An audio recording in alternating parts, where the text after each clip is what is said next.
প্রতিপক্ষের ভয়ে দীর্ঘদিন পালিয়েছিলেন বাড়ি ছেড়ে। আইনশৃঙ্খলা বাহিনীর আশ্বাসে ফিরে এসেও শেষ রক্ষা হলো না, হামলায় গেল প্রাণ। পুলিশ জানায়, কুমিল্লার লাঙ্গলকোটের আলিয়ারায় আধিপত্য বিস্তার নিয়ে দীর্ঘদিন ধরে আবুল খায়ের মেম্বারের সঙ্গে একই এলাকার সালেহ আহমদ মেম্বারের বিরোধ চলছিল। এরই জেরে শুক্রবার সকালে সংঘর্ষে জড়ায় দুপক্ষের লোকজন। দেশীয় অস্ত্রের পাশাপাশি ব্যবহার করা হয় বন্দুক। এ সময় গুলিবিদ্ধ হয়ে দেলোয়ার হোসেন ও সালেহ আহমদ নামে দুজন মারা যান। ঘটনা অনেক আগে থেকে আপনারা জানেন, গত 6 মাস ধরে চলতেছে। এখন আব্বু আসছে এটা সমাধানের জন্য। আব্বুর পায়ে গুলি করে দিয়েছে মনা ছেলে তুই।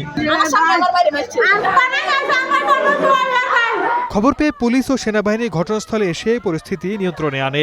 জড়িতদের বিরুদ্ধে আইনগত ব্যবস্থা নেওয়া হবে বলে জানায় পুলিশ। আইনশৃঙ্খলা পরিস্থিতি নিয়ন্ত্রণে আছে আমাদের, আমরা চেষ্টা করতেছি এটা আইনগত ব্যবস্থা নেওয়ার জন্য। এর আগে গত বছরের ৩ আগস্ট দুপক্ষের সংঘর্ষে আলাউদ্দিন নামে একজনের মৃত্যু হয়। Desk report, star news.